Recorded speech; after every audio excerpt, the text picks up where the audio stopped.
दुश्मन को मुकाबला करना है तो उसके लेवल पे पहुंचे आप पहले, ठीक है। हम उसके लेवल पे ही नहीं है, उसको ज़रूरत ही नहीं है हमसे जंग लड़ने की। वो प्लानिंग इस तरह की करता है कि उसको ज़रूरत नहीं है। 4 जंगें हुई थी, कौन जीता था? जज्बा तो होना चाहिए ना लड़ने के लिए। सर हार के वापस आ जाएंगे तो ऐसे जज्बे का क्या करना है? 4 जंगों में क्या हुआ था बताए ना। तोड़ दिया मोदी ने मुसलमान। अच्छा, मेरी बात कंप्लीट। मोदी भाई मेरी बात तो कंप्लीट होने दे, आप तो ऊपर आकर चढ़ रहे हैं, मेरी बात तो कंप्लीट होने दे। अफगानिस्तान कौन है?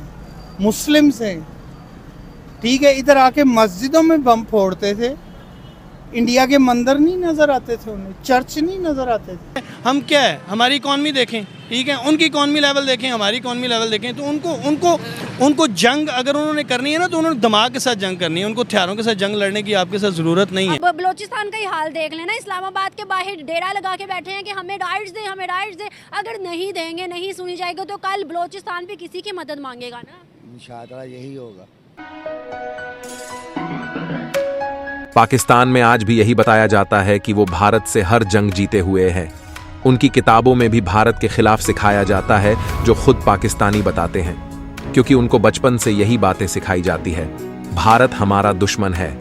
वैसे भारत और भारतीयों को इससे फर्क नहीं पड़ता। जो सच पूरी दुनिया जानती है उससे पाकिस्तानी भाग नहीं सकते। इसी के बारे में पाकिस्तानी बता रहे हैं, भारत अभी बहुत ज्यादा ताकतवर मुल्क बन चुका है, हम उनसे बराबरी नहीं कर सकते हैं। भले ही पाकिस्तानी मानते हैं वो सभी जंग जीते हैं, फिर भी भारत पाकिस्तान को अपने बराबर मानता भी नहीं। भारत की ब्रह्मोस मिसाइल से चीन भी डरता है, क्योंकि वो इसे डिटेक्ट नहीं कर सकते। इसलिए पाकिस्तान हमेशा डर में रहता है, कहीं भारत ब्रह्मोस ना भेज दे पाकिस्तान के ऊपर। वैसे आप इस बारे में क्या सोचते हैं, हमें कमेंट बॉक्स में जरूर बताना। और वीडियो पसंद आए तो इसे लाइक करें और साथ में शेयर भी कर दें।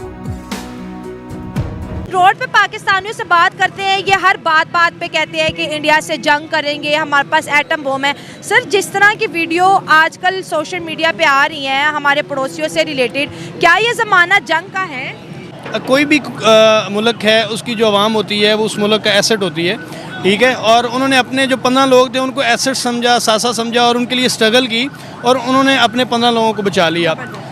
जिस तरह पाकिस्तानी अवाम या हम लोग कहते हैं कि हम इंडिया के साथ ये कर देंगे, वो कर देंगे, हम इंडिया के साथ वो वाली सीन, वो मामला कुछ भी नहीं कर सकते, क्योंकि आज का जो दौर है ना, इसके अंदर जंग जो है वो जोश जज्बे वाली नहीं है, वो दिमाग के साथ जंग लड़ी जाती है।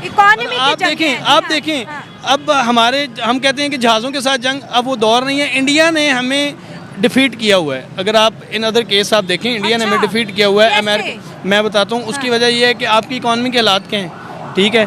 आप देखें जंगों में 1923 में जंग हुई, ठीक है, वो मतलब जो एटम बम चले 1923 के अंदर, ठीक है, वो ख़त्म हो गया। अब वो सिस्टम नहीं है, ठीक है। इंडिया को जंग लड़ने की हमारे साथ ज़रूरत ही नहीं है। हमारी इकॉनमी का बेड़ा वैसे ही गर्क हो चुका है, ठीक है। उसकी वजह ये इंडिया क्या करता है, वो वहाँ पे बैठ के ना वो प्लानिंग करते हैं, ठीक है। वो जंगों की प्लानिंग नहीं करते, वो देखते हैं कि यार इस मुल्क में हम इसको इकॉनमी के लिहाज से कैसे डाउन कर सकते हैं। जब आपकी इकॉनमी डाउन होगी, बेरोज़गारी होगी, कत्लो गारत होगी, उसके बाद चोरियां होंगी, तो अमन आपका ख़राब हो जाएगा। पाकिस्तान हम उनको घुसने नहीं देंगे, हम उसके लिए अपनी जान दाव पे लगा देंगे, हम उनकी बोटी कर देंगे इंडिया वालों की। 71 में क्या हुआ था? 71 में तो जंग हुई थी, तो कौन जीता था? पाकिस्तान जीता था। अच्छा, तभी बांग्लादेश अलग हो गया था।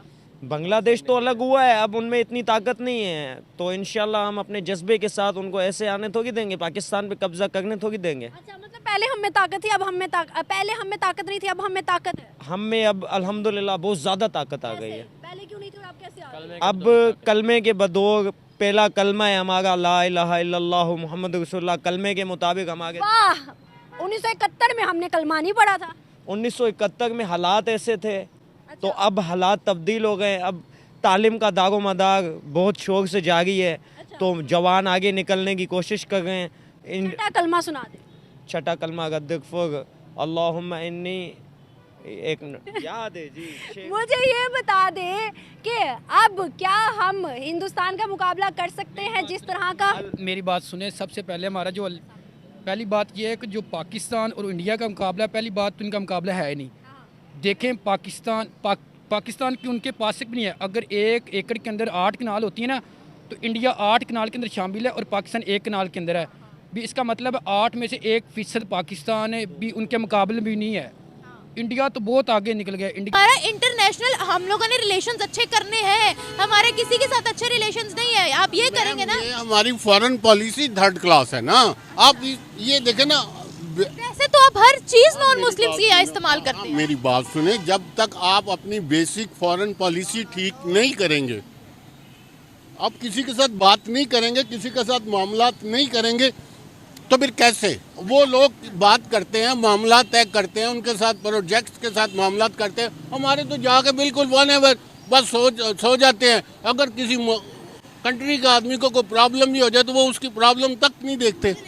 जो मुसलमान हैं ये आपस में ही भिड़ते रहते हैं और इल्ज़ाम जो है वो वेस्टर्न सोसाइटी पे लगा देते हैं, इधर उधर लगा देते हैं। आप ये देखें कि इंटरनेशनली उठा लें सर, हाँ जी, ठीक है, हर मुसलमान, ठीक है, हर जगह पे हमारी गलती, लेकिन 90% हम लोग गलत हैं। हम लोग कहाँ पे गलत हैं? कहीं पे कोई कारोबारी तरीका आ जाए, कोई आपस में कोई बातचीत हो, ठीक है, इंटरनेशनली कोई बातचीत हो, हम लोग करते ही नहीं। मुझे ये बात समझ नहीं आई है कि दुनिया में इस वक्त इतनी, यानी कि एक लड़ाई चल रही है इतनी बड़ी, हम कहते हैं फ़लस्तीन और इसराइल की चल रही है, मुसलमान और वो जो भी है, लेकिन मुसलमान इस वक्त इराक या जो ऑर्गेनाइजेशन है, इराक तो मैं नहीं कहूँगी, इस्लामिक स्टेट ऑफ इराक जो ऑर्गेनाइजेशन है वो ईरान पे हमला कर रहे हैं। आपको नहीं लगा ये अजीब सी बात है? आप ये देखें, अभी क्योंकि बॉर्डर्स हमारे सील हैं, हाँ जी, कुछ सख्ती हुई हुई है, कुछ जो बम ब्लास्ट होते थे पाकिस्तान में, कौन करता था? अमेरिका करता था? नहीं। इंडिया करता था? नहीं। अफगानिस्तान करता। अफगानिस्तान कौन है?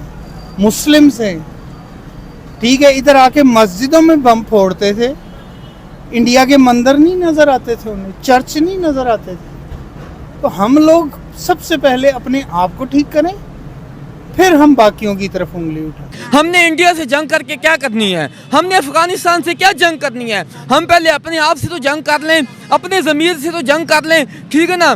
मैं बात महंगाई की नहीं करूँगा, महंगाई के हक़ में बिल्कुल भी बात नहीं करूँगा। महंगाई इससे 100 गुना ज़्यादा भी हो जाए ना, फिर भी जिस मालिक ने पैदा किया है, आज तक ना कोई भूखा सोया था ना कोई सोएगा। हलाकू खान ने क्या कुछ कर दिया था, चंगेज़ खान ने क्या कुछ कर दिया था, फिर क्या लोग भूख से मर गए थे?